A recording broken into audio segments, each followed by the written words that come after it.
Praise the lord, hallelujah.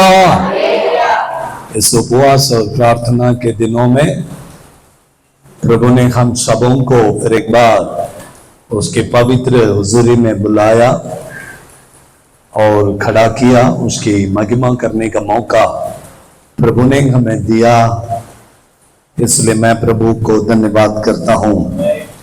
जैसा कि आप लोग जानते हैं, पिछले महीने मैं नहीं आ पाया क्योंकि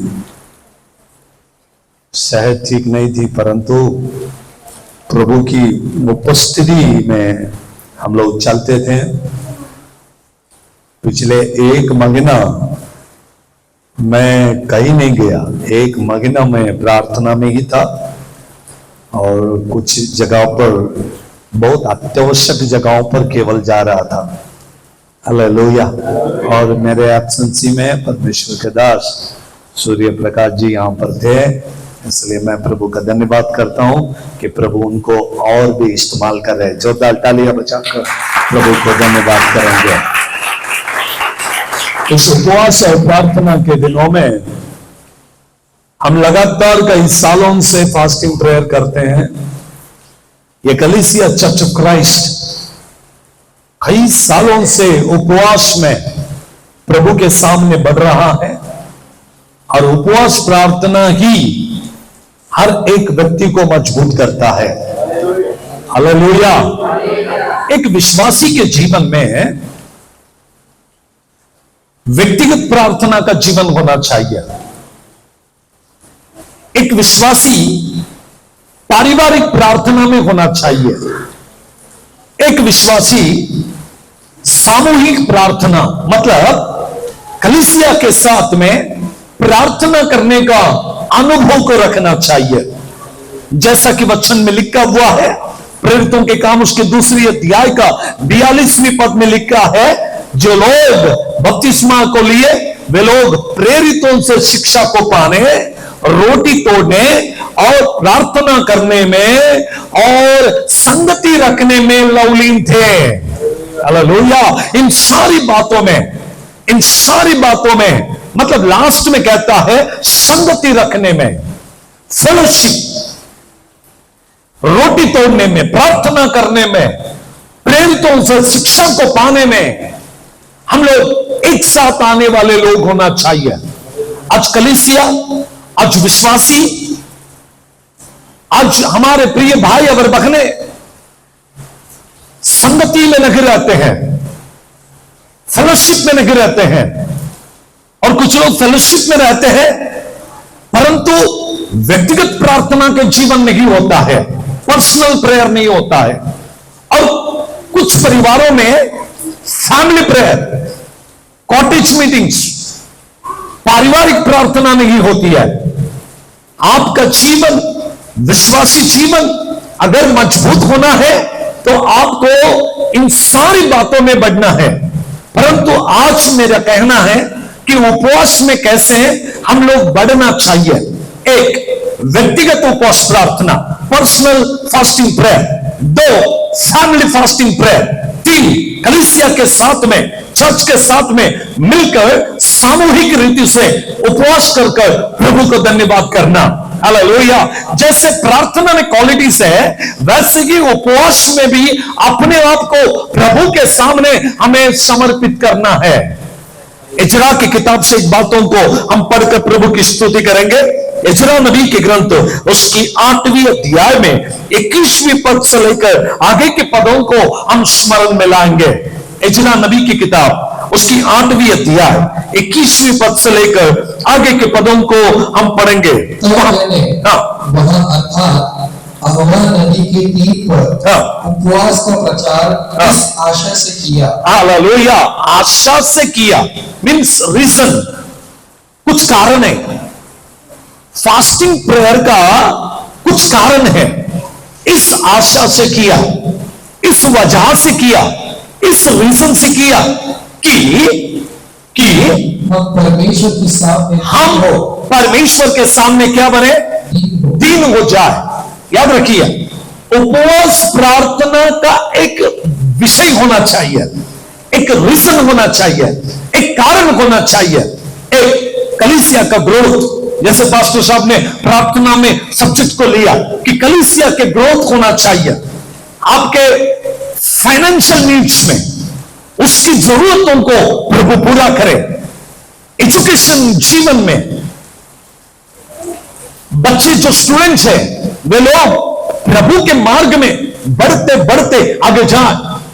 आज पढ़ाई करते समय कितने बच्चों को मैं जो कॉलेजेस में रहते हैं वे गंदी आदतों में लगकर, पढ़ाई तो करने के लिए मां बाप हॉस्टल में भेजते हैं, लेकिन बच्चे उसके साथ ही साथ ड्रग्स में, गलत गलत कामों में वो निकल जाते हैं।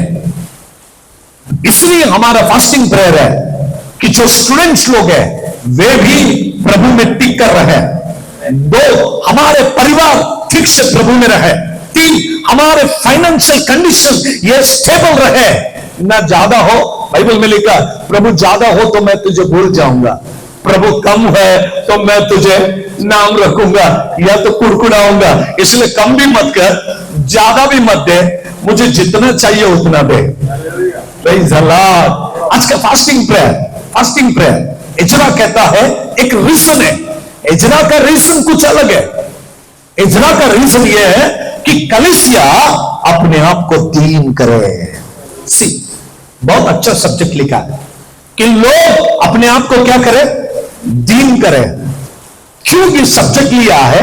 क्योंकि आजकल लोगों के अंदर नम्रता नहीं है, लीनता नहीं है, और ईसाई लोगों में बहुत ज्यादा है।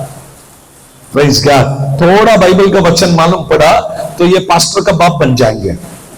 हालेलुया। क्योंकि मुझे अभी पूरा 22 साल है, मैं फुल टाइम मिनिस्ट्री कर रहा हूं। 22 ईयर्स हो गए मुझे फुल टाइम मिनिस्ट्री। उससे पहले मैं सुवार्तिक था। सुवार्तिक जब था तो नॉर्मल था, तो कोई कुछ भी करे, मुझे कोई लेना देना नहीं था। लेकिन जब मैं कलीसिया में आ गया तो चर्च को चलाना शुरू हो गया। चर्च में कितने आए, कितने लोग पास्टर बन गए, कितने कलीसिया बनाए, कितने लोगों को बपतिस्मा दिया, कितने लोगों को मैं जानता हूं। लेकिन एक नॉर्मल सी बात, एक छोटा अभिषेक भी प्रभु ने दे दिया ना, मतलब भविष्यवाणी के दान समझो या तो चंगाई का दान समझो, एक उसमें से कोई भी एक उतर के आए तो उसे ऐसा लगता है कि पास्टर मेरे सामने कुछ नहीं है। ये मैं ऐसे ही नहीं बोल रहा हूं, ये मेरा एक्सपीरियंस है, ये मेरा अनुभव है। मैं इसलिए जल्दी से कलीसिया के लोगों के ऊपर अभिषेक उतर के नहीं आता। उसका रीजन है, प्रभु जानता है कि वे लोग अपने आप को नम्र करें तब कि मैं उनके ऊपर अपने आत्मा को डालूंगा। हालेलुया। इजरा कलीसिया से कहता है कि हमारा फास्टिंग प्रेयर का एक वजह है, और वो वजह यह है कि लोग प्रभु के सामने दीन हो जाए, नम्र हो जाए, लीन हो जाए, अपने आप को प्रभु के सामने झुकाए कि मैं कुछ नहीं हूं, सब कुछ आप है प्रभु। हालेलुया। सब बोलेंगे हालेलुया। इतिहास के ग्रंथ में हम पढ़ते हैं, जब राजा सुलेमान कलीसिया को समर्पित करने के लिए गया तो वहां पर ऐसा लिखा है, यदि मेरे लोग अपने आप को दीन बनाए, नम्र हो जाए, तो मैं उनकी प्रार्थना सुनकर उनके देश को चंगा करूंगा। हमने प्रार्थना किया कि देश बदल जाए। हमारा देश बदलने के लिए हमको नम्र होना पड़ेगा, हमको लीन होना पड़ेगा। यही तो प्रार्थना, यही उपवास को इजरा अपने लोगों को सिखाता है। एक साधारण व्यक्ति नहीं है इजरा, शास्त्री है, अच्छा पढ़ा लिखा हुआ व्यक्ति है। इजरा एक परमेश्वर का सेवक है। इजरा एक अच्छा नबी है, एक अच्छा प्रार्थनाशील जीवन को रखने वाला व्यक्ति है। वे कहते हैं कि लोग, कलीसिया, मंडली क्या करना चाहिए? अपने आप को दीन करना चाहिए, अपने आप को झुकाना चाहिए। हालेलुया। कितना अच्छा रीजन है, कितना अच्छा रीजन है।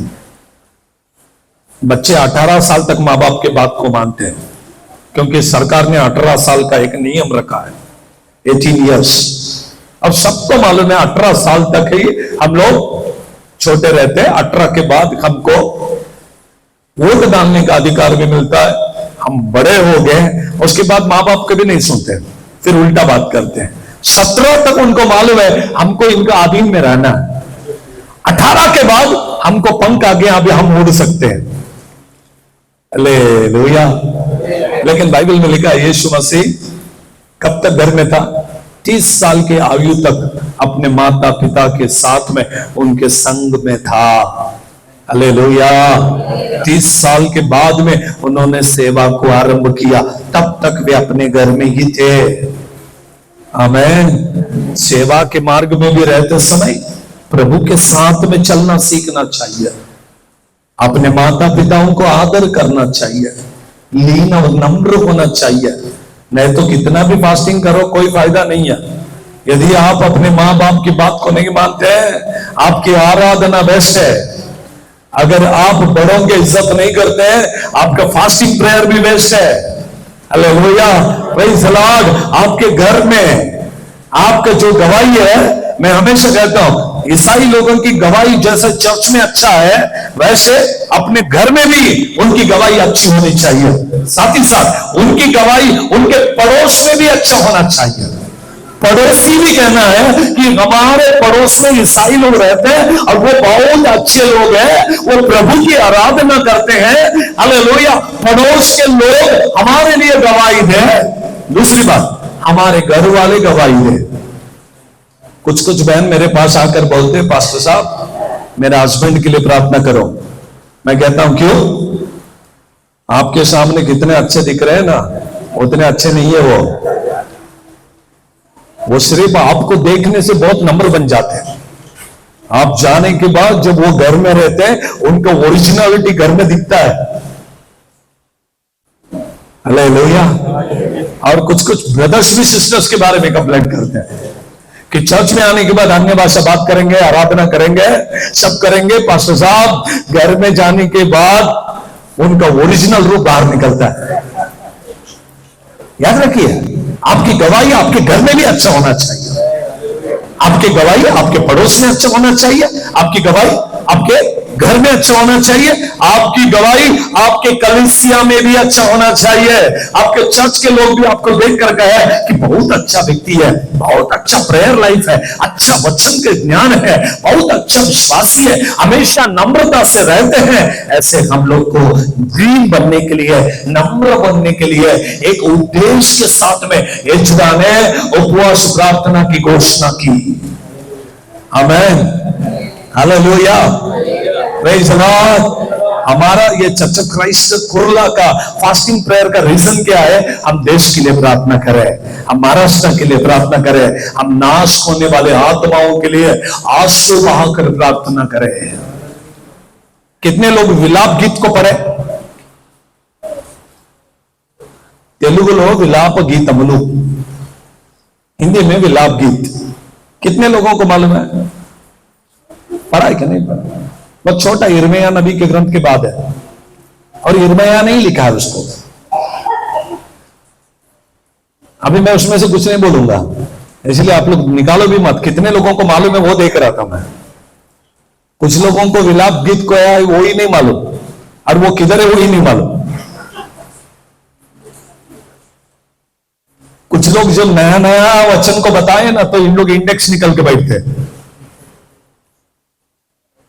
इसलिए बपतिस्मा से पहले सागर 66 किताब का नाम इनको पाठ होना चाहिए, उसके बाद ही बपतिस्मा देना है इनको। अभी से होमवर्क देना है। जिसको बाइबल का 66 किताब का नाम मालूम है, वही उसी को बपतिस्मा मिलेगा। नहीं तो सिर्फ बाइबल उठा के लेके आएंगे तो उनको बपतिस्मा दे के फायदा नहीं। वो मरने तक उनको किताब भी नहीं मालूम होता कि किधर किधर क्या लिखा है। बेस्ट है कि बैप्टिज्म से पहले उनके क्लासेस ले, 66 किताब को तो पढ़ो, एटलीस्ट 66 किताब को पढ़ो। जब तुमको 66 किताब के नाम मालूम हो जाए, उसके बाद तुम बपतिस्मा ले लो, प्रभु के पास आ जाओ। Hallelujah, hallelujah, praise the Lord. Marathi में होता है, मैं बहुत कड़ू बात करता हूं। लोग पुणे में मुझे बोलते हैं तुम्हारे पास्टर बहुत डेंजर है, लेकिन फिर भी हमारे कलीसिया में बैठने के लिए जगह नहीं होता है। हालेलुया। चर्च बड़ा हो गया, चर्च के बाजू में मैंने बालकनी बनाया, बालकनी ओवरफ्लो हो गया, बाहर भी लोग बैठे रहते हैं। उस बाजू में भी अभी हमने 2-3 रूम बनाया, उधर भी फुल हो जाते हैं। हम लोग सोच रहे कि अभी प्रोजेक्टर लगाए, प्रेज़ द लॉर्ड, उस बाजू भी लोग बैठे। लेकिन बात करने में मैं कभी भी प्यार से बात नहीं करूंगा, क्योंकि हर विश्वासी को प्रभु के सामने सीधा बनाकर खड़ा करना यह हमारा उद्देश्य है।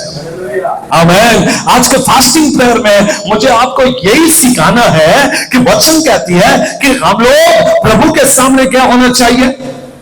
बोलिए बोलिए, क्या होना चाहिए। मैं विलाप गीत में इसलिए गया कि विलाप गीत लिखने वाला यिर्मयाह हमेशा रोता था और कहता है, प्रभु मेरे आंखों में जल की नदियां अगर बन जाती तो कितना अच्छा होता। नदी कि वो बहते रहे और मैं रोते रहूं। नदी के बारे में लिखा है, मेरा आंखें नदी के जैसे हो जाए, मेरे आंखों में से पानी निकलते रहे। Praise God. भारत का यिर्मयाह नबी कौन है मालूम है? किसी को मालूम है तो बोलिए। अंकल डीजे उस देना कर। भारत देश के यिर्मयाह नबी है। आपको उनके कभी भी आप टेलीविजन में प्रोग्राम देखो, उनके वीडियोस देखो, पुराना वीडियोस, वो रोते रहते हैं। वो प्रीच भी करेंगे तो रोते प्रीच करेंगे।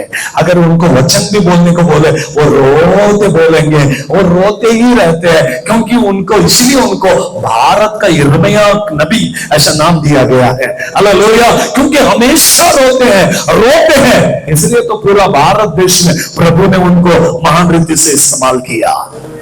मेरे प्रिय भाई और बहन, हमको भी प्रभु इस्तेमाल करना है तो हमें भी हमारे देश के लिए रो के प्रार्थना करना है, घुटने पे बैठ के प्रार्थना करना है, स्तुतियों के साथ में प्रार्थना करना है।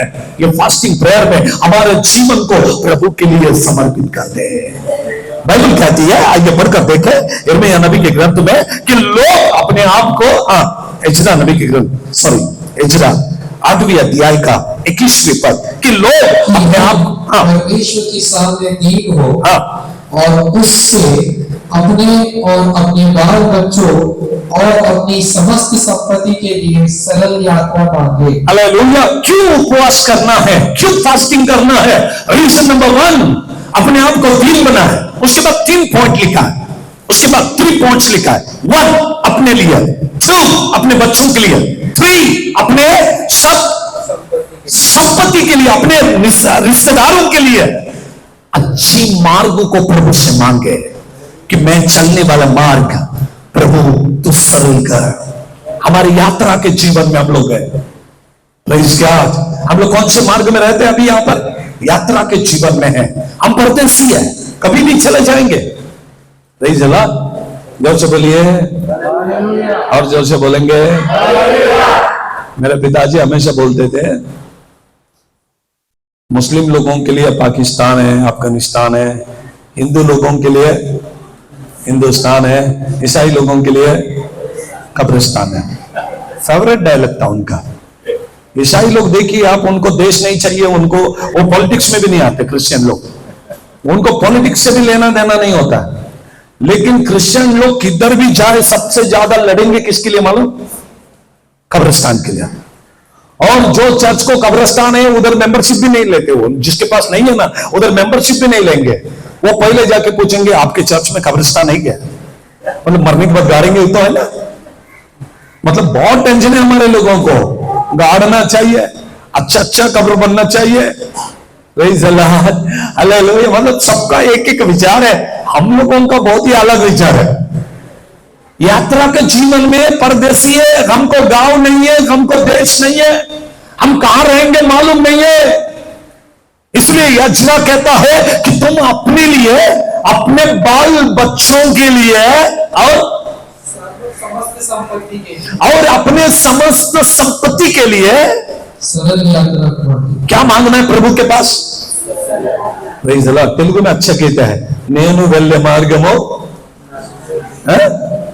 చెప్పండి గట్టిగా కడలే నికడాలి తీరము యదమాయే కడకునా బ్రతుకునా కడలే నికడాలి తీరము మాయ కడకునా బ్రతుకునా భూమిలే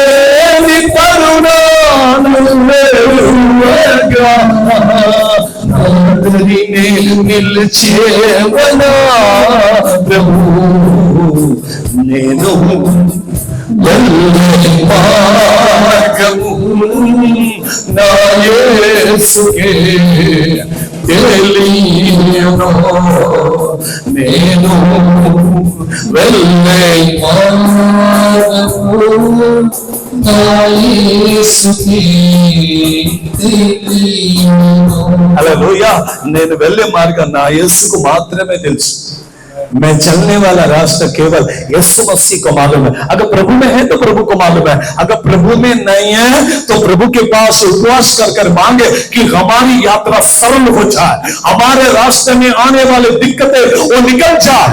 कितने लोग हर दिन हमें प्रार्थना करते हैं कि विनती के लिए फोन करते हैं, पास्टर साहब बहुत अड़चन आते हैं, पास्टर साहब बहुत दिक्कतें हैं, पास्टर साहब बहुत समस्या है, आप प्रार्थना कीजिए. हम मध्यस्थी की प्रार्थना करते हैं. सभी सेवक एवरीडे सुबह से लेकर शाम तक, अगर मैं घर में रहा मेरा फोन बजते रहते, मेरे बेटी बोलती है डैडी घर में है, तो उनका फोन चुप नहीं बैठेगा. मैंने कहा बच्चा ये तो घर में है इसलिए है, रोज मैं उस फोन को लेके कैसा जीता हूं ये मुझे मालूम है, मैं उसे फेंक भी नहीं सकता हूं. हालेलुया. और उसको साथ में रखा तो इतना तकलीफ है. मैं बहुत बार वचन में बोला भी हूं कि कौन सा दिन ऐसा आएगा जिस दिन सैटेलाइट फूट जाएगा, हम लोग सुकून भरी जीवन उनको बिताएंगे, फोन ही निकल जाए. कितने लोग फोन नहीं चाहिए प्रार्थना करते हैं. मैं तो एक नंबर आदमी हूं कि ये फोन बंद होने के लिए मैं बहुत दिन से प्रार्थना कर रहा हूं. हालेलुया. ताकि वापस लैंडलाइन में आ जाए.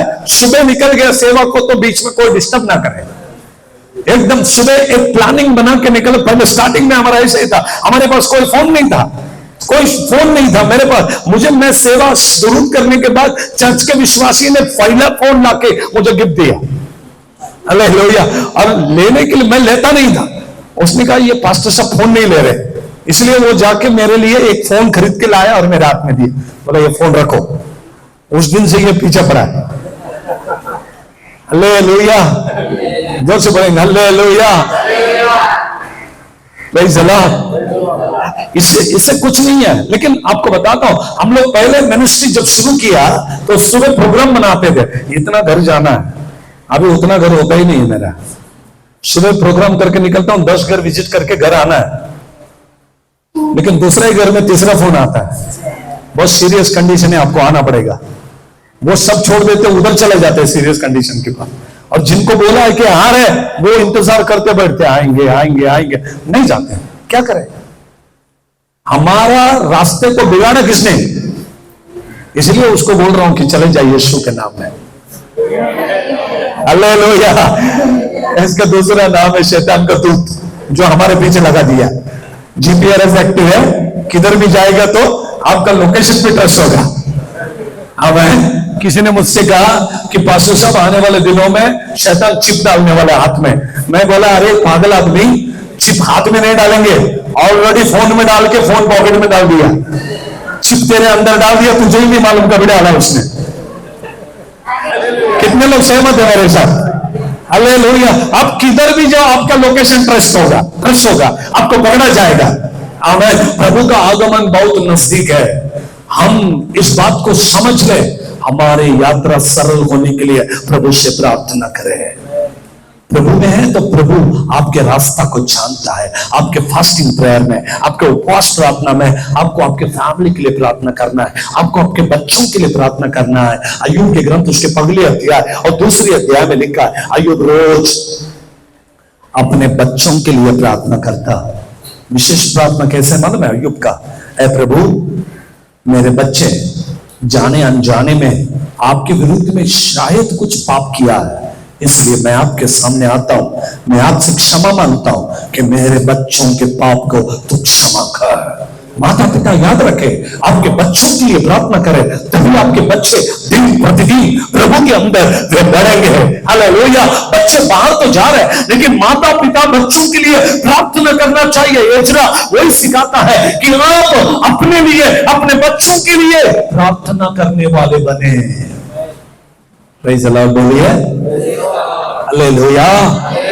आप सोचेंगे बार बार प्रेज़ द लॉर्ड क्यों बोलने लगाता है, क्योंकि एक ही जगह लोग स्तुति नहीं करते हैं, वो है कब्रिस्तान।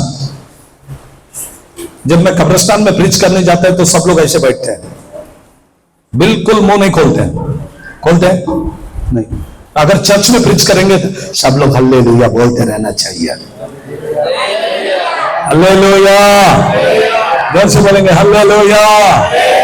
आपकी यात्रा प्रभु को मालूम होना चाहिए, आपका रास्ता प्रभु को मालूम होना चाहिए। जब प्रभु को आपका रास्ता मालूम है, वो सरल बना देगा, सब कुछ वो सरल बना देगा, वो ठीक कर देगा आपके रास्ते को। आमेन। इसलिए फास्टिंग प्रेयर है, प्रभु मेरे बच्चों का मार्ग सीधा कर, उनके एजुकेशन का मार्ग सीधा कर, फाइनेंशियल मार्ग सीधा कर, मेरे जीवन को तू सीधा कर, आने वाले सब रुकावटों को निकाल दे। आमेन। कितने लोग प्रार्थना करते हैं ऐसे कि रुकावटें निकल जाए यीशुआ के नाम में? नहीं करते तो आज से करें कि रुकावटें निकल जाए। प्रभु रुकावटें निकाल दे, प्रभु आपके जीवन में अद्भुत काम करेगा। आमेन, हालेलुया। देखिए यजना ने कैसा प्रार्थना किया। 10वीं अध्याय के उसके पहली पद में लिखा है, 10वीं अध्याय में यजना नबी के ग्रंथ उसके 10वीं अध्याय का उसके पहली और दूसरी पद को हम पढ़ेंगे। जब एजरा परमेश्वर के भवन के सामने पड़ा, रोता हुआ प्रार्थना और पाप का अंगीकार कर रहा था, तब इस्राएल में से पुरुषों, स्त्रियों और लड़के वालों की एक बहुत बड़ी मंडली उसके पास इकट्ठी हुई। वह वचन में लिखा, एजरा रोने लगा, एजरा अश्रु बहाने लगा। एजरा पहले रोने लगा, उसके बाद लोग उसके पास आए। उसमें से 3 प्रकार के लोग, 1 स्त्रियों का झुंड, 2 पुरुष, 3 लड़के मतलब बच्चे, सब टाइप के लोग आए। एजरा रोने लगा, एजरा घुटने पर बैठा, एजरा अपने दोनों हाथों को ऊपर किया और उन लोगों के लिए प्रार्थना करता है जिनका मन कठोर है, उनके लिए प्रार्थना करता है जो लोग प्रभु के सामने आना नहीं चाहते हैं। आपके परिवार से भी आप आए, लेकिन कुछ लोग ऐसे होते हैं जो आना नहीं चाहते हैं, जिनके पास समय भी है। चर्च में भी कुछ लोग ऐसा होते हैं जो लोग आने का मालूम है फिर भी नहीं आते हैं। फिर हम लोग क्या करना चाहिए? उन लोगों के लिए उपवास करके प्रार्थना करें। विलाप गीत में लिखा है, नाश होने वाले आत्माओं के लिए आंसू बहाकर प्रार्थना करने वाले लोगों की आज कलीसिया को जरूरत है। आमीन। किन की जरूरत है? नाश होने वाले आत्माओं के लिए क्या करना चाहिए? आंसू बहाकर प्रार्थना करना चाहिए, आंसू बहा के प्रार्थना करना चाहिए। मैं एक व्यक्ति को जानता हूं जिसका नाम है दाऊद, राजा था। भजन संहिता उसके 109वीं भजन में 109वीं भजन में 24 और 25वीं पद में लिखा है। 24 और 25वीं पद को पढ़ेंगे। भजन संहिता 109 का 24 और 25वीं पद को पढ़े। उपवास करते करते मेरे घुटने निर्बल हो गए। देखिए कितना आसानी से बात कर रहा है। ये साधारण व्यक्ति नहीं है, एक बहुत बड़ा प्रभावशाली व्यक्ति है, अच्छा प्रेयर लाइफ को जीने वाला व्यक्ति है और साथ ही साथ एक राजा है, एक बड़ा पोस्ट को रखने वाला व्यक्ति है। आज हमारे पास में एक छोटा भी पोस्ट है तो चर्च में आने के लिए गए तो हम बोलेंगे बहुत बिजी है, मैं बहुत बिजी है, मेरा इधर मीटिंग है, मेरा उधर मीटिंग है, मुझे इधर जाना है, मुझे उधर जाना है। चर्च में भी नहीं आते हैं। कुछ लोग महीने में एक बार आते हैं हमारे ऊपर मेहरबानी करने के लिए, और कभी मालूम है हाँ, कई चर्चेस में महीने में एक बार प्रभु भोजन है, कुछ चर्चेस में हर सप्ताह में प्रभु भोजन, और कुछ चर्चेस में 6 महीने में एक बार है, और कुछ चर्चेस में साल में एक ही बार है। सिलोन पेंटिकोस्टल चर्च मतलब टीपीएम में साल में एक ही बार होता है। उधर बराबर 21 दिन जो लोग फास्टिंग करेंगे उन्हीं को प्रभु भोज देते हैं, और जो लोग फास्टिंग में नहीं आएंगे तो ब्रदर उधर सामने बैठ के देखते रहता है, नहीं आया तो प्रभु भोज देते समय उसके बाजू में से जाएगा लेकिन उसको नहीं देगा। हाँ, पसंद है तो आजा, नहीं तो जाओ बोलेगा वो। इसलिए उधर के विश्वासी बहुत खड़क होते हैं, उनको मालूम है क्योंकि उनसे भी ज्यादा पास्टर का रख है, इसलिए विश्वासी भी बराबर टाइम पे आते हैं और 21 दिन मतलब 21 दिन उपवास करेंगे साल में एक ही बार। आमीन। क्योंकि आपको उसका वैल्यू मालूम होना चाहिए, उसकी कीमत मालूम होना चाहिए। आप जिस व्यक्ति जिस चीज को ले रहे हैं वो क्या है आपको पता होना चाहिए। आमीन, हालेलुया, प्रेज़ द लॉर्ड। हमारे कलीसिया में महीने में एक ही बार है, 3 दिन का फास्टिंग प्रेयर होता है। 3 दिन फास्टिंग प्रेयर में लोग आते हैं। 3 दिन फास्टिंग प्रेयर के बाद ही प्रभु भोजन में हम जाते हैं। तो कुछ लोग हमारे पे मेहरबानी करने के लिए महीने में एक ही बार आते हैं, तो मैं उनसे बोलता हूं कि अच्छा हुआ महीने में एक दिन तो आया। फिर भी उनको नहीं समझता, हाँ पास्टर साहब छुट्टी नहीं मिलता, आज कैसे तो छुट्टी लेके आया। मैं बोला मेहरबानी किया, अच्छा हो गया आया। स्वर्ग में भी जब जाएंगे ना तो तुमसे पहले दरवाजा बंद हो जाएगा। अब तुम बोलेंगे कि हम लोग इस चर्च में हमारे पास्टर ने मेरे को बपतिस्मा दिया, मैं हर संडे प्रभु लेता था, मैं बहुत एक्टिव मेंबर है, मैं दान दशंश दिया। प्रभु बोलता मैं तुझे जानता ही नहीं, चले जा नीचे। बपतिस्मा लिए हुए हर एक व्यक्ति स्वर्ग में प्रवेश नहीं करेगा। प्रभु भोजन लेने वाले हर एक व्यक्ति स्वर्ग में नहीं जाएगा। दान दशंश देने वाला कोई भी व्यक्ति स्वर्ग में नहीं जाएगा, लेकिन जो मेरे पिता की मर्जी को पूरा करेगा वही स्वर्ग में प्रवेश करेगा। हालेलुया। याद रखिए, ईसाई बनना बहुत आसान है, लेकिन ईसाई जीवन को बिताना बहुत कठिन है। क्रिश्चियन बनना बहुत आसान है, लेकिन नाम के लिए क्रिश्चियन मत बनो, नहीं तो नरक में जरूर जाओगे। हालेलुया। किधर जाएंगे? जोर से बोलो, किधर जाएंगे? चर्च में आ रहे इन लोग ट्रेनिंग लेने के लिए, नरक में जाने के लिए। क्योंकि स्वर्ग में जाने वाले प्रभु को डर के रहते हैं, हमेशा प्रेयर करते रहते हैं। हालेलुया। प्रभु के लिए अलगापन के जीवन को बिताते हैं, सेपरेट लाइफ को जीते हैं, दुनिया से कोई काम नहीं है, हमेशा वचन में, प्रार्थना में, फास्टिंग प्रेयर में। इसलिए महीने में एक दिन फास्टिंग है। क्यों ये फास्टिंग है? क्योंकि आप लोग रोकर अपने परिवार के लिए प्रार्थना करें, अब कलीसिया के लिए प्रार्थना करें, अपने आप को पवित्र करें, अपने जीवन को पवित्र करें, प्रभु के सामने समर्पित कर दे और प्रभु के सामने खड़े हो जाए। वचन में लिखा है एफेसियों की किताब में, वो कलीसिया है जो निर्दोष है, जो निष्कलंक है और प्रभु के लिए खड़ी है। आमीन, हालेलुया। आपका जीवन कैसा है? आइए पढ़ेंगे, देखेंगे क्या लिखा हुआ। शादियों में पढ़ते ज्यादा अक्सर, और बाकी के टाइम में नहीं पढ़ते हम लोग, लेकिन आज हम पढ़ेंगे, वो भी पढ़ेंगे। पढ़कर देखिए क्या लिखा है 5वें अध्याय में, एफेसियों 5वें अध्याय 27वीं पद से 26 से लेकर आगे पढ़ेंगे, 26 से आगे।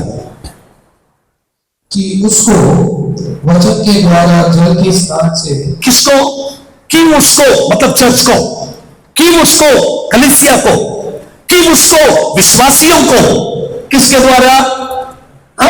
कि उसको वचन रूपी जल से, पढ़िए वापस पढ़िए, कि उसको वचन के द्वारा, किसके द्वारा? बोलो बोलो, किसके द्वारा? कि उसको वचन के द्वारा, हाँ, जल से स्नान से, हाँ, शुद्ध करके प्रेज़ द लॉर्ड, पवित्र बनाए। हालेलुया। उसको वचन के जल के द्वारा स्नान करके पवित्र करे। आमीन। एहेजकेल नबी के ग्रंथ उसके 36वें अध्याय का 25वीं पद में लिखा है। एहेजकेल नबी के ग्रंथ उसके 36वें अध्याय, दैट इज चैप्टर 25 वर्स 25, वहां पर लिखा है एहेजकेल नबी के ग्रंथ, पढ़कर देखिए 36वें अध्याय का 25वीं पद, 36:25। मैं तुम पर शुद्ध जल को छिड़कूंगा हाँ, तुम शुद्ध हो जाओगे। कलीसिया से कह रहा है आज के फास्टिंग प्रेयर में, प्रभु से कह, प्रभु शुद्ध जल को मेरे ऊपर छिड़क दे ताकि मैं शुद्ध हो जाऊंगा। आमीन, हालेलुया। शुद्ध जल तो छिड़क दे,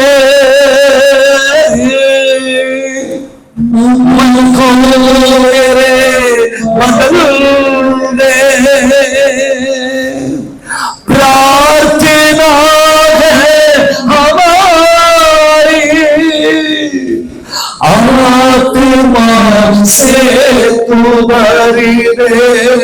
थैंक यू लॉर्ड। सूर बिचल तो चिड़क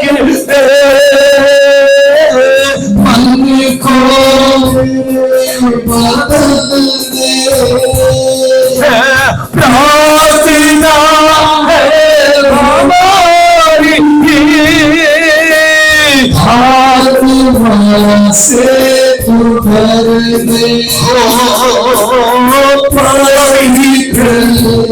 अति पवित्र स्थान में ले चल प्रभु, मुझको अपने लाभों से धो दे मेरे प्रभु, तेरे सामने झुकते हैं सजदा करते तेरे सामने झुकते हैं सजदा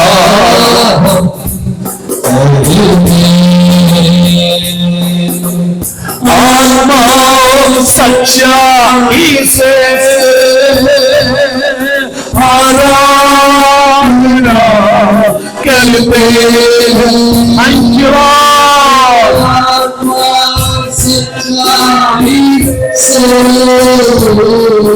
आराधना करते हैं। हालेलुया। शुद्ध जल को छिड़क कर क्या करना है कलीसिया को? क्यों यजना 10वीं अध्याय का पहली और दूसरी पद में रो रहा है? क्यों यजना 8वीं अध्याय का 21वें पद से लेकर आगे के पदों में अपने परिवार, अपने बच्चे, अपने अपने लोगों के लिए प्रार्थना करता है? क्यों यजना घुटने पे बैठा? क्यों यजना अपने हाथों को उठाया? वहां पर लिखा यजना रो रहा है। तब वहां पर कुछ बखने आए, बच्चे आए और पुरुष आए, वे लोग बिलक बिलक कर रोने लगे। यजना केवल रोने लगा और वे लोग बिलक बिलक कर रोने लगे। जानते हो बिलक बिलक के रोना मतलब क्या? छोटे छोटे बच्चे जब रोते हैं ना, तेलुगु में कहते हैं एक्कुल वचनट एडुस्तारंट, ऐसे रोने लगे। ये ऐसे रो रहे थे कि रो रो के इनके आंसू रुक रहे नहीं है। यजना के बारे में बिलक बिलक के रोया नहीं लिखा है। यजना केवल रोया, उसके आंसू को देखकर लोगों ने बिलक बिलक के रोया। ये फास्टिंग प्रेयर है, रोना है। आप कोई मरे हुए लोगों के घर पे जाओ, आपको रोने की जरूरत नहीं है, उसको देखकर आप रोएंगे, ऑटोमेटिकली रोएंगे। हमें बोलो ना, हम तमिल वाले अभी भी कुछ गैंग है, तमिलियन गैंग तमिल में। मेरा इधर मैं जहां रहता हूं वहां पर भी एक टीम है, तमिलियंस टीम है। वहां पर कोई मर गया ना तो आके उनको पैसा देके टीम को बोल के जाते हैं कि हमारे घर में मर गया है तो रोने के लिए आ जाओ। तो वो टीम वाले पहले पूछ लेते वो कौन है, उनके घर में कौन कौन है, सब पूछ लेते। फिर वो जाके ऐसा होता है आप भी नहीं रोएंगे, उनके घर के लोग भी ओरिजिनल नहीं रोएंगे, इन लोग जैसा रोते। रोने वाला टीम है। आप बाइबल में पढ़िए, दाऊद के किताब में लिखा है कि रोने वालों को बुलाओ, ऐसा लिखा, रोने वालों को बुलाओ। रोने वाला टीम पापी से नहीं है, पहले से। पूरा भारत में बंद हो गया, लेकिन अभी तक तमिलनाडु में नहीं बंद हो गया। पता नहीं बाकी किधर है क्या नहीं मालूम नहीं, लेकिन मैं जहां रहता हूं तेलुगु वाले में तो नहीं दिखता, अभी तेलुगु में तो नहीं है। और कर्नाटक में भी गया, वहां पर भी नहीं है, केरला में भी नहीं है, और महाराष्ट्र तक आया नहीं मालूम, वो यूपी बीपी में पता नहीं, मुझे क्या पता, लेकिन मद्रास में पक्का है। अभी भी है, अभी भी तमिलियंस लोग इतना रोते हैं, मैं उनको देखता हूं, कौन लगते हैं इनका? सोदरम यजना जब रोने लगा, लोगों को रो बोलने की जरूरत नहीं है, लोग सुनने लगे। यजना पापों की क्षमा के लिए आंसू बहाकर प्रार्थना कर रहा है और कहता है, लॉर्ड मेरे देश के ऊपर की विपत्तियां इस पाप के कारण आया है, मैं चाहता हूं कि तुम इस देश को पवित्र कर। लॉर्ड आप ही मेरे देश के पाप को क्षमा कर। ऐसा रो रहा है, रो रहा है, रो रहा है, पाप का पश्चाताप के लिए है। 109 भजन में हमने पढ़ा, 109 का भजन में 24 और 25 में देखिए दाऊद कहता है, मैं उपवास कर कर कर मेरे घुटनों में बल नहीं है और मेरे शरीर में चर्बी निकल गई है। शरीर में चर्बी नहीं है और घुटने में बल नहीं है। जब मैं खड़ा होता हूं तो लोगों के बीच में मेरी नाम धराई हो रही है। लोग मुझे देखकर मेरी निंदा करते हैं, इस्राएल का राजा ये राजा, इसको खड़ा होने नहीं आ रहा है, अरे ये तो हवा में उड़ जाएगा। लेकिन दाऊद उपवास करना नहीं छोड़ा। लोग मुझे क्या बोलते इंपॉर्टेंट नहीं है, प्रभु मेरे लिए क्या बोलता है वो इंपॉर्टेंट है। लोग आपकी निंदा करें, लोग आपको कुछ भी बोले, लेकिन प्रभु के नजर में ठीक होना चाहिए। लोग आपको कोई भी सर्टिफिकेट दे वो वैलिड नहीं है। प्रभु के साथ पास से एक सर्टिफिकेट आना चाहिए, ये मेरा बेटा है, ये मेरी बेटी है और इससे मैं संतुष्ट हूं, इससे मैं अत्यंत प्रसन्न हूं। प्रभु बोल दिया बस हो गया। हमको किसकी सर्टिफिकेट चाहिए? लोगों को खुश करने के लिए सेवा नहीं करना है हमको प्रभु को खुश करना है बस। आमेन, हालेलुया। भजन संहिता 35वीं अध्याय, भजन संहिता उसकी 35वीं अध्याय में एक बात को पढ़ेंगे हम लोग। 35 का 13वीं पद को पढ़े। जब वे रोगी थे तब वो बैठाक बनने रहा और उपवास कर करके जब कौन किसके लिए? जब वे मतलब वे लोग, कोई रिश्तेदार नहीं, कोई नहीं।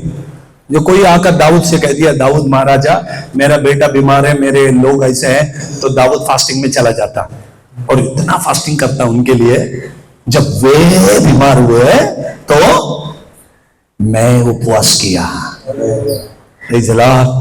आपका फास्टिंग आपके लिए, आपके बच्चों के लिए, आपके परिवार के लिए। कुछ लोग अपने उपवास कभी रखते हैं, उपवास मालूम, जब उनके घर में कोई विपत्ति आती है ना तब इनको उपवास सोचता है, तब तक नहीं। इधर फास्टिंग प्रेयर है, आते समय नाश्ता दबा के आएंगे। बोलेंगे पास्टर साहब अकेला फास्टिंग किया तो बस हो गया, हमको क्या करना है? हम तो मज खा के आए और इधर वचन बोलेंगे तो आंखें बंद होता है। क्यों बंद हो रहा है? क्यों? मेरा चर्च में संडे का दिन छोटा बच्चा भी खाना नहीं खाएगा। संडे आपको मालूम है चर्च कभी छूटता है हमारा? 5 बजे इवनिंग। और शुरू कभी है लोग कितने वाजते येतात? लोग 10 वाजता येतात। हमें शाम को सबके लिए खाना रहता है, कोई टेंशन नहीं, घर जाके खाने का नहीं, चर्च में सबके लिए खाना बनता है। लेकिन लोग सुबह से फास्टिंग में प्रेयर कर रहे। मैं आता ही 2 बजे, मैं चर्च में एंट्री करता हूं 2 बजे, क्योंकि मैं दूसरे चर्चों में वचन बता के 2 बजे आता हूं, आके प्रीचिंग करता हूं। 3 साढ़े 3 बजे प्रीचिंग खत्म, लोगों के लिए प्रार्थना करते करते मुझे 5 बज जाती है। आमीन, हालेलुया। इसलिए किसको नींद नहीं आता? क्योंकि खाना खा के नहीं आते कोई। कुछ लोग बीच बीच में, फिर उधर भी कुछ लोग को देखता मैं ऐसा करते हैं, पक्का पहचान लेता ये नाश्ता करके आए। मुझे मालूम है एक कौन खा के आएगा उसके आंखें रुकेगी नहीं। इसलिए फास्टिंग प्रेयर के दिन बिना खाए हुए आए तो आप लोग सच में आज देश के लिए प्रार्थना करेंगे। जोर से बोलिए। पड़ोस वाले के हाथ में हाथ देके बोलेंगे आज उपवास प्रार्थना है। मेरे को देख के मत बोलो, उनके आंखों में आंख डाल के देखो, और वो फास्टिंग रहेंगे तो छोड़ दे। नहीं तो मैं कहीं भी गया तो लोग मुझे ही बोलते हैं। पड़ोस वाले के नजर में नजर मिलाने बोलना है, क्या आज तेरा उपवास है? पूछो नाश्ता करके आए क्या? बोलो नाश्ता करके आए। हालेलुया। हम चाहते हैं कि भाई महीने में 1 दिन फास्टिंग है तो नेक्स्ट फास्टिंग प्रेयर से स्नैक्स देना बंद कर दो, खाना बनाओ सबके लिए। क्या बोल रहे? ज्यादा खर्चा नहीं आएगा, थोड़ा आएगा, लेकिन महीने में 1 दिन सब लोग बैठ के भोजन करके जाएंगे। तो ये लोग आते समय खाना खा के नहीं आएंगे। क्योंकि आप एक एक समोसा देंगे, वो बोलते क्या देते हो इतना सा, उसके लिए खुद खा क्या है। हम अच्छा अगर भोजन देंगे तो ये लोग फास्टिंग में आएंगे, और पूरा फास्टिंग करेंगे, जाते समय पेट खाली है तो ज्यादा खा सकते हैं ना। हालेलुया। थोड़ा हंसाता हूं मैं और थोड़ा कड़क भी बात करता हूं। दाऊद ने कहा कि मैं उपवास रह रहे के राजा, देखिए साधारण आदमी नहीं है, साधारण व्यक्ति नहीं है। उसको चाहे तो उसके टेबल पे पूरा फ्रूट्स है, उसके देश में जितने भी फ्रूट है सब राजा के टेबल पे लगा हुआ है। उसके देश में जितना अच्छा अच्छा भोजन है सब कुछ राजा के सामने लाकर रख दिया है। प्रेज़ गॉड, जोर से बोलेंगे हालेलुया। और भोजन करने के लिए बेटा प्रभु ने ऊपर से आवाज दिया, ए दाऊद। दाऊद ने कहा प्रभु क्या बात है, आज तेरा फास्टिंग है। हमने कहा मैंने सुबह तैयार नहीं किया प्रभु, तैयारी की जरूरत नहीं है, अभी खाना देखा ना, अभी नहीं खाना है, उठ गया। प्रेज़ गॉड, अपने रूम में गया, रूम बंद करके घुटने में बैठ के प्रभु से कहता है आज मेरा फास्टिंग है। स्तोत्र बोलो हालेलुया। अगर हम लोग ऐसे फास्टिंग करेंगे तो हमारा ये हॉल हमको बैठने के लिए कम पड़ जाएगा। कितने लोग विश्वास करते हैं हमारे हॉल फुल होना चाहिए, फुल होना चाहिए। लोग यहाँ पर भर के वहां पर वो भी स्पेस लेके बाहर भी बैठे लोग। प्रेज़ गॉड, तेलुगु, तमिल, कन्नड़ा, हिंदी, मराठी सब लैंग्वेज के लोग आए, सिर्फ तेलुगु नहीं। हम कोशिश करेंगे नेक्स्ट टाइम से तेलुगु और हिंदी भी बोले, हिंदी टू तेलुगु। प्रेम सागर को तैयार कर देंगे, ट्रांसलेटर बना देंगे। अच्छे अच्छे लोगों को हमने, हमारे चर्च में कुछ लोगों को बात करने नहीं आता, उनको हमने ट्रांसलेटर बना दी, वो भी मराठी ट्रांसलेटर, तेलुगु टू मराठी। आता नहीं था, मेरे साथ में लेके घुमा, मैं बारामती चल, सोलापुर चल, और रात में ट्रेनिंग देता था। रात में ट्रेनिंग देके ऐसा शार्प शूटर बना दिया कि आप जो भी बोलेंगे वो मराठी में ट्रांसलेट करेगा, तेलुगु टू मराठी।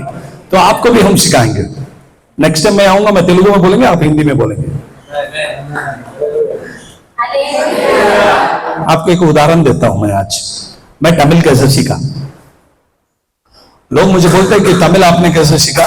मेरे चर्च में जब मैं यूथ था, मैं थर्सडे के दिन छुट्टी, मैं टेलको कंपनी से काम करके आया, सामने फर्स्ट रो में बैठा। हमारे चर्च में तमिलनाडु से एक पास्टर आया, मेरे डैडी तमिल सुपर बात करते थे, और उस दिन मेरे पिताजी नहीं थे चर्च में। और वो जो सेवक आए थे उनको हिंदी नहीं आता ना मराठी आता, उनको सिर्फ तमिल आता। और वो नीचे उतरे, मेरे सिर पे हाथ रखा और प्रार्थना किया, यू आर माई ट्रांसलेटर। और मेरे को तमिल ही नहीं आता। और फर्स्ट डे वो क्या बोला मुझे नहीं मालूम, लेकिन मैंने पूरा ट्रांसलेट किया। सेकंड डे वो क्या बोल रहे मुझे समझ में आया और मैंने ट्रांसलेट किया। थर्ड डे मैं उससे तमिल में बात करने लगा, मैं बात करने लगा। लोग मुझे पूछते हैं पास्टर साहब आप तमिल कभी सीखे? मैं ऐसा सीखा तमिल, कोई सिखाया नहीं, पवित्र आत्मा की मेरा मास्टर है। हालेलुया। आज तमिलनाडु से कोई पास्टर आए तो मैं तमिल टू मराठी ट्रांसलेट करता हूं। अगर कोई कर्नाटक से आए तो मैं कन्नड़ा टू मराठी ट्रांसलेट करता हूं। अगर कोई तेलुगु वाला आए तो तेलुगु से भी करता हूं। हिंदी में आए तो हर लैंग्वेजेस के ऊपर प्रभु ने प्रभुता क्यों दिया मालूम है? पवित्र आत्मा की शक्ति और उपवास प्रार्थना। बोलिए उपवास प्रार्थना में वो ताकत है जो आपको नहीं मालूम, जो हम बताने के लिए आए हैं आज। हालेलुया। एजरा की प्रार्थना, आंसू बहा के प्रार्थना, आंसुओं की प्रार्थना आपके जीवन को बदल सकता है। Praise the lord. Hallelujah, hallelujah, hallelujah. दाऊद ने किसके लिए प्रार्थना किया? उपवास, अपने लिए। लोग कभी उपवास करते मालूम है? आपके घर में बहुत समस्या आ गई ना तो फास्टिंग, तब तक आपको उपवास ही नहीं सूझता है, समझ में नहीं आता। कोई भी उपवास करे, मुझे क्या लेन देना। अगर आपके घर में विपत्ति है तो आप बोलते हैं मैं 2 दिन उपवास करूंगा, मेरे घर का सब समस्या निकल जाना चाहिए। नो नो, अपने लिए नहीं, दूसरों के लिए प्रार्थना करना भी आज का उपवास प्रार्थना है। हालेलुया। हमारे देश के लिए प्रार्थना करना ये उपवास प्रार्थना है। हालेलुया। हमारे समाज के लिए प्रार्थना करना ये उपवास प्रार्थना है। आमीन। जब वे बीमार हो गए तो मैंने उपवास प्रार्थना किया। मैं उन लोगों के लिए आज से बहा कर प्रार्थना किया। लोगों ने नाम धराई की, मेरे मुझे निंदा किया, मुझे नाम रखा, लेकिन कोई फर्क नहीं पड़ता। मैं प्रभु के लिए फास्टिंग करता हूं। आमेन। जोर से बोलेंगे हालेलुया, प्रेज़ द लॉर्ड। रो रो के प्रार्थना करने वाले लोग आज चर्चेस को चाहिए, आज कलीसिया को चाहिए हमारी प्रार्थना, उपवास प्रार्थना, आंसुओं की प्रार्थना, घुटनों की प्रार्थना। हालेलुया। प्रभु के सामने हमें करते रहना है, हर दिन प्रार्थना करना है। वचन में लिखा है, एजरा नबी के ग्रंथ उसके 9वें अध्याय की तरफ हम जाएंगे। एजरा के ग्रंथ उसके 9वें अध्याय में लिखी हुई बात को पढ़कर हम प्रभु की स्तुति करें। 9वें अध्याय की 5वीं पद को पढ़े, 5वीं पद को पढ़े। हाँ, सांझ की भेंट के समय मैं वस्त्र और धागा फाड़े हुए उपवास की दशा में उठा। मैं उपवास की दशा में उठा। सांझ के समय में अपने कपड़ों को, अपने वस्त्रों को फाड़ दिया और मैं उपवास में उठा। फिर घुटनों के बल झुका, मैं घुटनों पे आया और अपने हाथ अपने परमेश्वर यहोवा की ओर फैलाकर कहा। Praise the Lord. देखिए फास्टिंग का असली मजा एजरा के ग्रंथ में। एजरा कहता है मैं जब उपवास किया तब मैं घुटने पे बैठा, और जब मैं उपवास किया मैंने दोनों हाथों को ऊपर उठाया और प्रभु से प्रार्थना किया, और प्रभु ने मेरे प्रार्थनाओं को सुन लिया। Praise the Lord. आपकी उपवास प्रार्थना प्रभु ने सुना है क्या? क्या आपकी उपवास प्रार्थना आपके परिवार में चेंजेस को ला रहा है क्या? आप करने वाले उपवास प्रार्थना प्रभु को पसंद है क्या? यशायाह नबी की ग्रंथ उसके 58वें अध्याय में लिखा है, आजकल तुम करने वाले उपवास प्रार्थना से मैं प्रसन्न नहीं हूं। द बुक ऑफ आइज़ाया चैप्टर 58 वहां पर लिखा है, तुम करने वाले उपवास प्रार्थना मुझे बिल्कुल भी नहीं पसंद।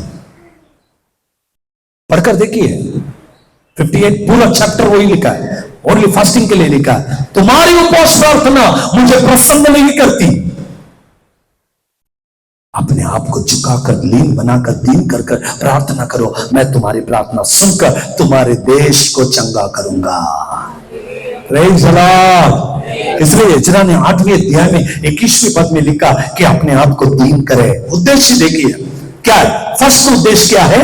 एक उद्देश्य है, एक उद्देश्य है, एक रीजन है, एक सब्जेक्ट है। एक सब्जेक्ट को लेकर बैठा है, एक विषय को लेकर बैठा है, और वो विषय क्या है कि लोग अपने आप को दीन बनाए। Praise God. जब अपने आप को दीन बनाएंगे, अपने आप आपके आंसू टपकने लगेंगे, अपने आप आंखों में से पानी निकलेगी, अपने आप प्रभु के पास में रोने लगोगे। हालेलुया। जोर से बोलेंगे हालेलुया। कुछ लोग रोने के जैसे एक्टिंग करते लेकिन रोते नहीं। प्रेयर में बाजू वाले को सुनने में आना, बिल्कुल नहीं रोता हूं, सिर्फ उसका जो साउंड है, जो आवाज है वो वैसे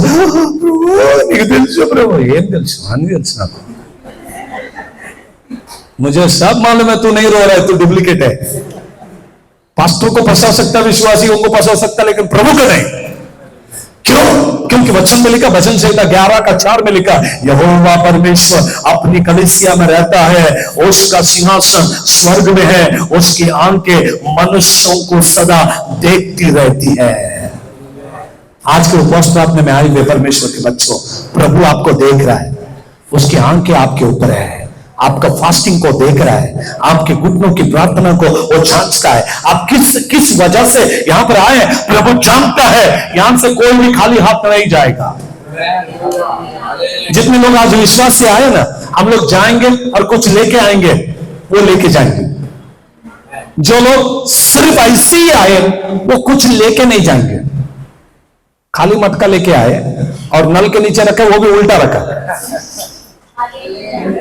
कैसा रखा? उल्टा रखा। नल चालू है, पास्टर साहब इधर से बोल रहा है, लेकिन इसका मटका सीधा है ही नहीं, तो लेके क्या जाएगा? छूटने के बाद मटका देखता है तो कुछ है, कुछ नहीं। उसको लिया और ऊपर रखा और जा रहा है। क्या हो गया? कुछ लाया नहीं, कुछ लेके नहीं गया। खाली हाथ आया, खाली हाथ आया, खाली हाथ जाएंगे।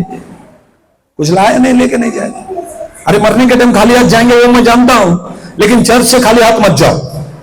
चर्च से जाते समय ब्लेसिंग्स को लेकर जाना है, आशीष को लेकर जाना है। और विशेष ये फास्टिंग प्रेयर में क्या लेके जाना है? आपका हर एक प्रार्थना का जवाब आपके हाथों में होना चाहिए। सब लोग बोलेंगे क्या मिलना चाहिए आज? क्या मिलना चाहिए? कौन सा जवाब? बोलो कौन सा जवाब? जोर से बोलेंगे कौन सा जवाब?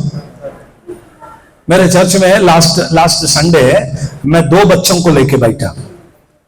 मैंने शायद फोटो मेरा ग्रुप में ही डाला, बाहर फेसबुक में भी नहीं डाला। मैं 24 इयर्स के बाद एक हस्बैंड वाइफ को जुड़वे बच्चे हो गए। आफ्टर 24 इयर्स मैरिज के बाद 24 साल चर्च में आ गए। हमने प्रेयर किया, हमने भेज दिया। वो संडे 2 बच्चे लेके हस्बैंड वाइफ आए, 2 बच्चे। मैं भी कंफ्यूज हो गया, कौन है ये? मैंने पास्टर को पूछा ये पहले कहीं आए क्या अपने चर्च में? बोले पहले आई थी प्रार्थना करवा के लिए 1 साल पहले। अभी 2 बच्चे लेके चर्च में आए। आपको मालूम है उनका जीवन में कितना खुशी है, इतना खुशी है कि बोलने को नहीं। वो 2 बच्चे मेरे हाथ में दे दिए, मैं 2 कैसा पकड़ू? फिर भी पकड़ लिया, दोनों को ऐसा पकड़ के उनके लिए प्रार्थना किया, दोनों बच्चों के लिए। लॉर्ड इन बच्चों को आशीष दे। आपका प्रार्थना में जवाब होना चाहिए। मिलेगा नहीं मिलेगा वो प्रभु की मर्जी है, देना है नहीं देना, लेकिन आपको मालूम होना चाहिए मैं प्रेयर किया और मैं लेकर ही जाऊंगा। कितने लोग ऐसे विश्वास में आया, आज मैं खाली हाथ नहीं जाऊंगा? पक्का? तो लेके जाऊंगा। तो जवाब मालूम है, ले जाऊंगा कि नहीं जाऊंगा, जाऊंगा कि नहीं जाऊंगा, जाऊंगा कि नहीं जाऊंगा। मैंने एक उदाहरण दिया था, एक बुड्ढी क्या उसके घर के ऊपर पेड़ गिर रहा था ऐसा। पास्टर साहब ने वचन बोला कि अगर आपने प्रार्थना किया तो पहाड़ उठ के जाके समुद्र में गिरेगा। बूढ़ी मां घर पे गई और देखी कि मेरा घर पे ये पेड़ गिरने वाला है, और वो 7 दिन के लिए डोर बंद कर दी। डोर बंद, अंदर बैठी। सब लोग आके अम्मा उम्र बहुत हो गया, मर जाओगी। लेकिन बूढ़ी मां बाहर आई नहीं। 7 दिन के बाद फास्टिंग खत्म, सब लोग वेटिंग में। वो अंदर से बोल रही 7th डे के बाद मैं आने वाली हूं। 7वें दिन सब लोग बूढ़ी मां को देखने के लिए आए। बाहर आए, दरवाजा खोल के बाहर आई। बोले पेड़ गया क्या? बोला नहीं इधर ही है। मुझे मालूम था ये नहीं जाने वाला है। मालूम था तो 7 दिन उपवास क्यों किया? 7 दिन उपवास करोगे, यीशु मसीह ने कहा आपकी प्रार्थना राई के दाने के जितना हो तो ये पहाड़ उठ के जाएगा।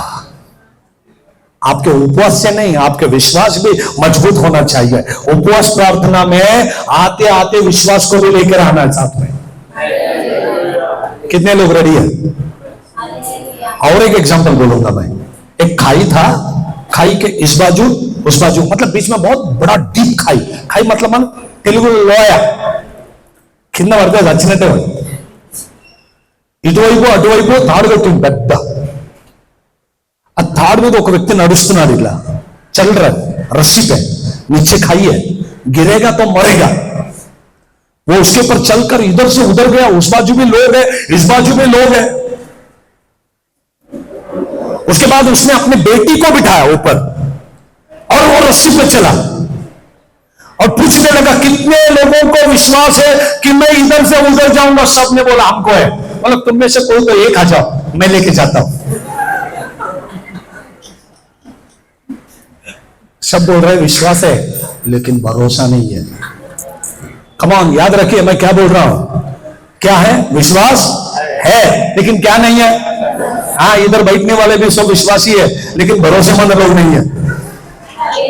अरे विश्वासी बन के लाभ नहीं है, फायदा नहीं है। आपके अंदर आपके विश्वास में थोड़ा क्या होना चाहिए? प्रभु पे भरोसा भी होना चाहिए। 100% होगा। विश्वास तो सब करते लेकिन भरोसा कोई नहीं करते, इसलिए कोई पाते नहीं है। मेरा कहना यह है विश्वास के साथ भरोसा भी होना चाहिए। क्या होना चाहिए? और रस्सी पे चलने लगा, एक को बोला भाई चलना, बोलता मैं नहीं आऊंगा। बोला मैं जाऊंगा। हाँ तुम जाओगे, तुम्हारे बेटी ने बेटा भी लेके जाओ, लेकिन हमको मत लेके जाओ। कहेंगे यस पास्टर साहब आप बोलेंगे तो होगा, इधर के विश्वासी भी वही बोलेंगे पास्टर साहब राइट, लेकिन हमसे नहीं होगा। आज की कलीसिया का कंडीशन वो है। लेकिन मैं कहता हूं हम प्रभु पे केवल विश्वास नहीं करते, हम प्रभु पे भरोसा भी करते हैं। यही फास्टिंग प्रेयर है। कितने लोगों को समझ में आया? विश्वास करते हैं कि भरोसा भी करते हैं? तो लेके जाओगे आज यहां से, क्या लेके जाओगे? बोलो जोर से, क्या लेके जाओगे? हैं? बोलो जोर से। देखो ये भाई है, इधर इधर आओ, इकड़े। ये मुझे पुलिस स्टेशन में मिला, ये प्रेम के साथ।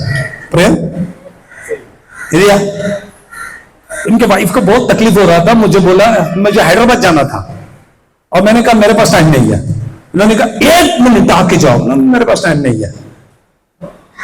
प्रेम ने मुझसे बोला पास्टर 2 मिनट जाएंगे। मैं बोला बिल्कुल टाइम नहीं है, शाम को मेरे को गाड़ी है, अब मुझे जाना है और मैं बिल्कुल भी नहीं आ सकता। इन्होंने बहुत रिक्वेस्ट की मुझे, क्योंकि मैं इनको जानता ही नहीं कौन है ये, इन्होंने मुझे पहचान करके दिया। हमारे भाई प्रेम, और पास्टर क्या करेंगे? मैंने कहा एक तेल का बोतल लेके आ। पता ही अभी गाड़ी में आते समय क्या बोल रहा था मुझे, क्या बोला प्रेम? ये तेल का बोतल कुछ करेगा क्या? लेकिन घर में जाने के बाद आपको बोलता हूं मैं, किडनी का ऑपरेशन हुआ ना, इनके वाइफ का किडनी, दवाई खा के जीने वाले आज कितने महीने से दवाई नहीं खा रहे? 5 महीना हो गया विदाउट मेडिसिन, किडनी ठीक है और प्रभु के लिए चल रहे हैं। मैं उनके घर में गया, कुछ नहीं गया, सिर्फ ऑयल बोतल पुलिस स्टेशन के सामने से उन्होंने भाग के गया, मेरे पास टाइम भी नहीं, मैं रोड पे खड़ा और उनके ऑयल के बोतल, ऑयल भी उन्होंने लाया, सिर्फ पकड़ा, प्रार्थना किया यीशु के नाम में, ये लगा दो ठीक हो जाएगा, जाओ। और मैं चला गया हैदराबाद में मीटिंग में। आने के बाद में इनके प्रेयर में मैं गया, आनंदी में उधर लेकर आए थे। प्रभु ने अद्भुत काम किया। भाई सलाम। अब जानते प्रभु कुछ भी कर सकता है। मैं आपसे कहता हूं कि मैं केवल विश्वास नहीं करता हूं, मैं यीशु पे भरोसा भी करता हूं। मैं केवल विश्वास करने वाला नहीं है, विश्वास कभी हिलता और डुलता है। लास्ट टाइम आया था तभी मैंने बोला बाइबल में 3 प्रकार का विश्वास है। 1 विश्वास, 2 अल्प विश्वास, मतलब विश्वास में कमजोरी, 3 अविश्वास। विश्वास, अल्प विश्वास और विश्वास। प्रभु को होना चाहिए, भरोसा चाहिए। बोलिए क्या है आपके पास? क्या होना चाहिए? इसलिए विश्वासी लोग, सब लोग बोलते हैं हम बिलीवर्स लोग हैं, हम लोग बिलीवर्स हैं, हम लोग बिलीवर्स हैं। मैं बोलता हूं कुछ नहीं लाभ इनको। ये डब्बा बंद करके, इसमें पानी है अभी, ये पूरा पानी को निकाल के इसको ढक्कन लगा के, वो गेटवे ऑफ इंडिया है ना बॉम्बे के पास, उधर जाके ऊपर फेंक दिया तो कई साल भी रहेगा तो ऊपर ही तैरेगा। ये अंदर जाएगा? बोलो। इसके अंदर कुछ भर के ढक्कन लगा के जोर से फेंक के मारोगे तो किधर जाएगा? ऐसे ही विश्वासी के अंदर भी ये डब्बा लेके विश्वासी बोलेगा तो नहीं चलेगा। अंदर वचन चाहिए, अंदर प्रार्थना चाहिए, प्रेयर लाइफ चाहिए, भरा हुआ चाहिए, भरोसा चाहिए। और प्रभु में जाएंगे तो डीप में जाके अंदर बैठेंगे। यही तो लोग बिलक बिलक के रोने का रीजन क्या मालूम है? जब यज्ञ प्रार्थना करने लगा, इनको विश्वास नहीं, इनके अंदर भरोसा भी आ गया, विश्वास भी आ गया, भरोसा भी आ गया। डीप में जाके बैठे और प्रभु का धन्यवाद करने लगे। कितने लोगों को मेरा भाषा समझ में आ रही है?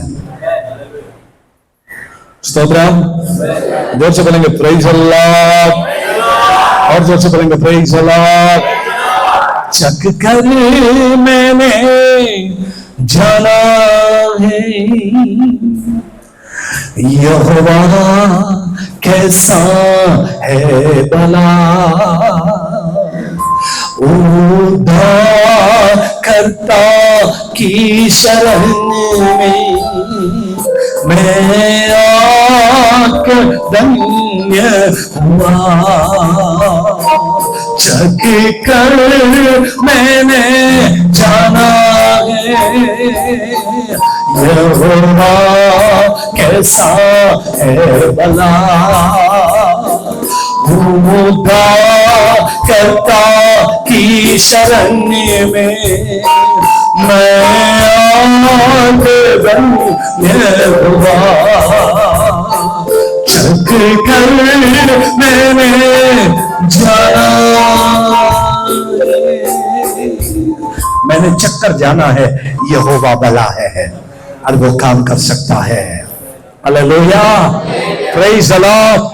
एक बार पढ़ेंगे और प्रार्थना में जाएंगे। वचन में लिखा है, इजरा कहता है, परमेश्वर के सामने दीन हो और उससे अपने और अपने बाल बच्चों और अपने समस्त संपत्ति के लिए और समस्त सरल यात्रा के लिए हम प्रभु से प्रार्थना करेंगे।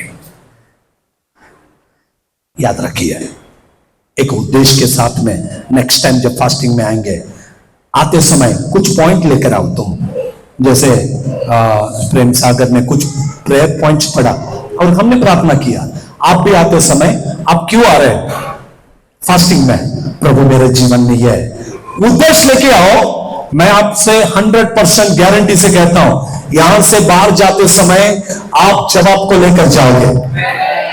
100% प्रभु आपको जवाब देगा, खाली हाथ नहीं भेजेगा। Praise the Lord.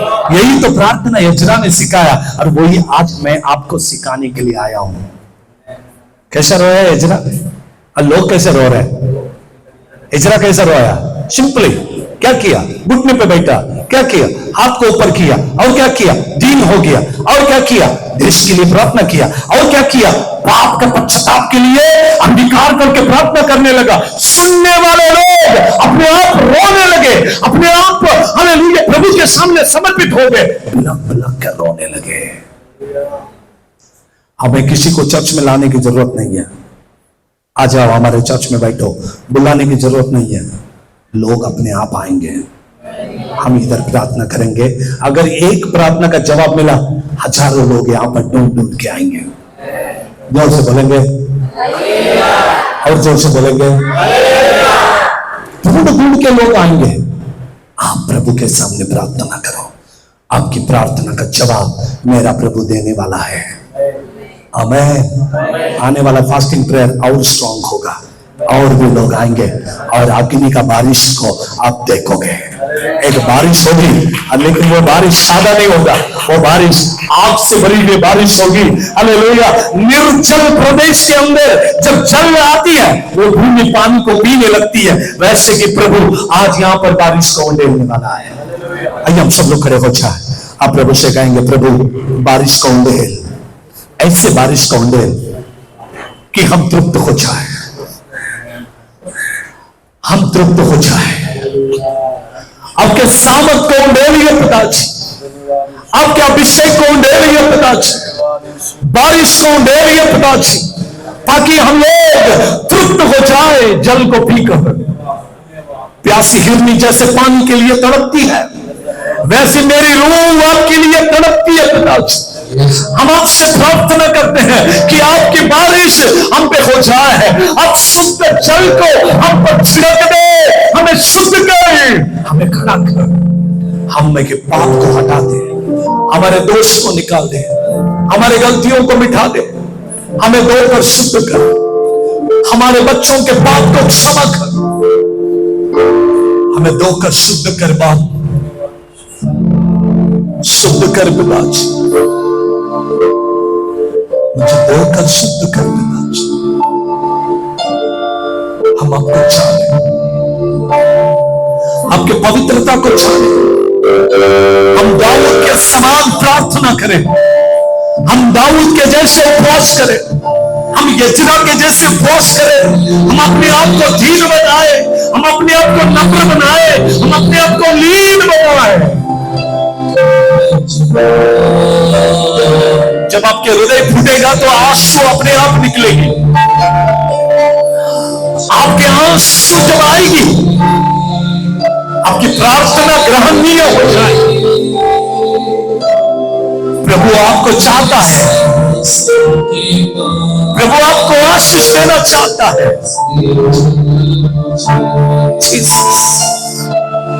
जैसे पानी की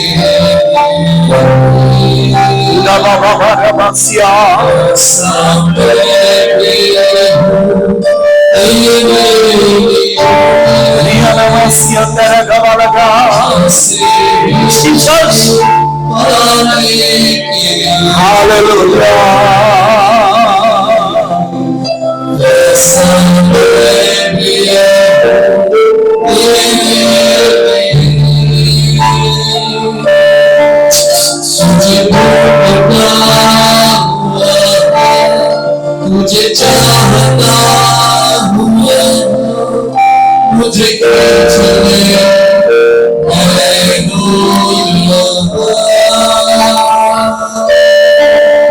तुझे ढूंढता तुझे चाहता तुझे खींच ले Jesus, hallelujah. तुझे ढूंढता Amen. तुझे चाहता Kari Baba.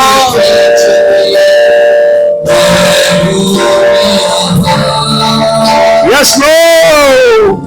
तुझे ढूंढता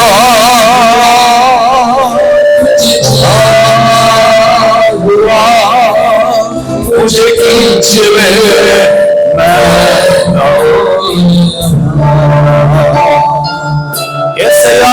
जैसी पानी के लिए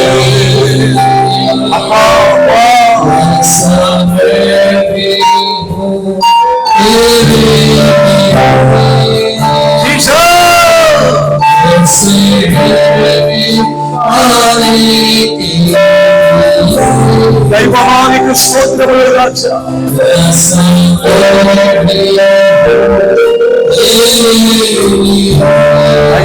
स्तोत्रम राजा, स्तोत्रम अप्पा। अरे बाबा बाबा से क्या रबाला उड़ा बारा गदा गदी नमासी हंडने जीसस हालेलुया। नंदी यीशुवे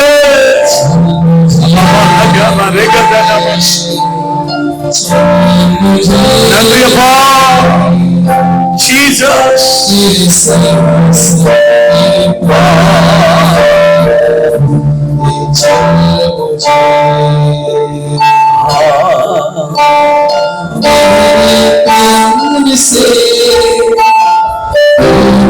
प्यार किया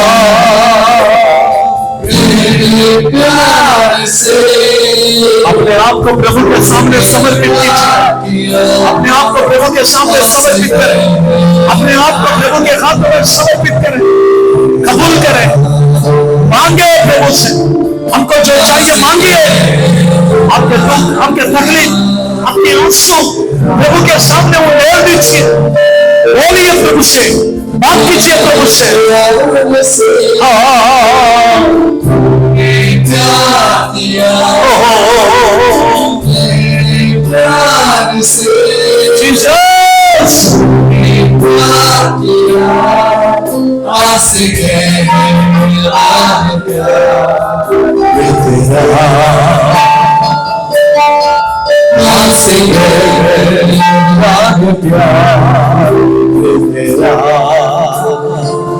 Jesus.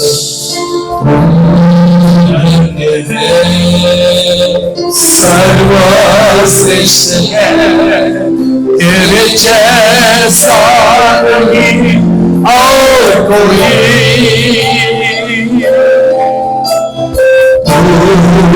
धन्य है सर्वश्रेष्ठ है तेरे जैसा नहीं और कोई। हालेलुया हालेलुया हालेलुया हालेलुया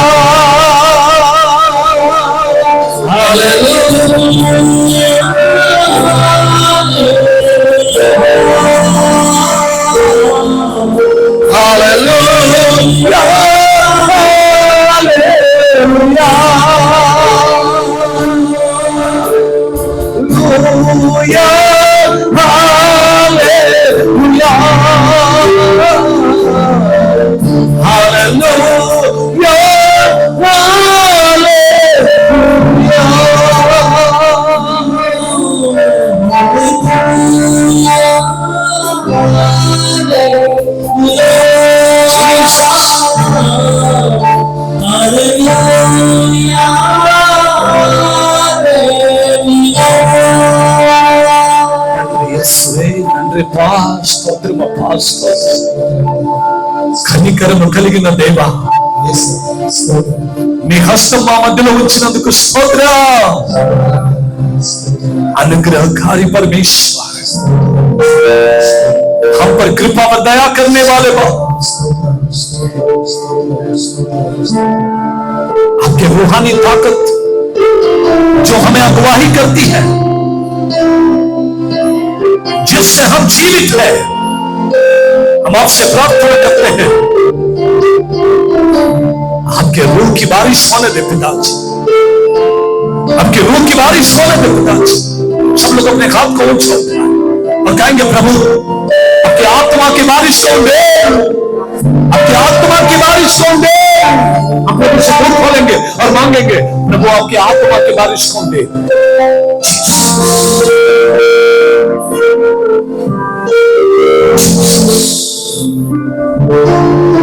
सबके ऊपर आपकी आत्मा की बारिश पवित्र आत्मा की शक्ति पवित्र आत्मा का अभिषेक एक एक व्यक्ति को छू ले अभी सारे बर्तन फूट जाए यीशु के नाम में सारी समस्या निकलकर शांति रहे नेम ऑफ जीसस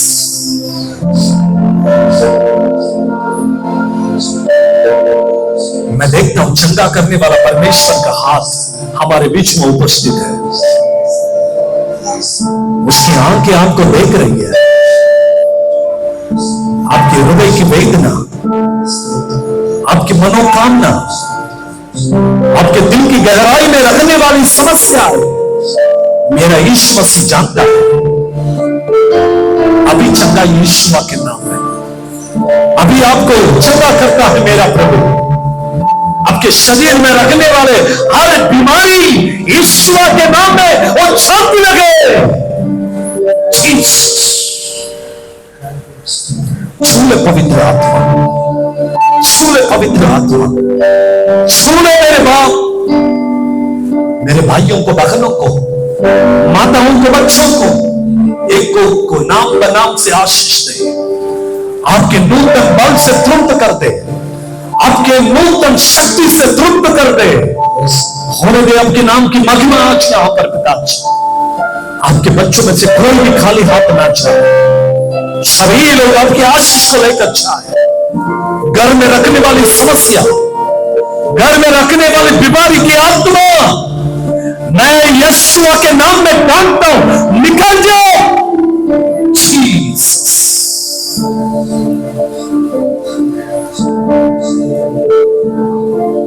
हर एक व्यक्ति आपको जाने आपको पहचाने हर एक व्यक्ति आपके रूहानी ताकत को प्राप्त करे आप में बढ़ते जाए आपके सामर्थ्य में बढ़ते जाए इसलिए मदद कीजिए सहायता कीजिए आशीषित कीजिए बल दीजिए ताकत दीजिए केवल आपके नाम की महिमा हो अब तक आपने अगुवाई किया अब तक आपने चलाया इसलिए कोई भी वंदना सारा आदर सम्मान महिमा आपको देकर यीशु मसीह हमारा उद्धार करता इनके मीठे और मधुर नाम से मांगते हैं पिता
यस, आप सब बैठ सकते हैं अपनी अपनी जगह पे।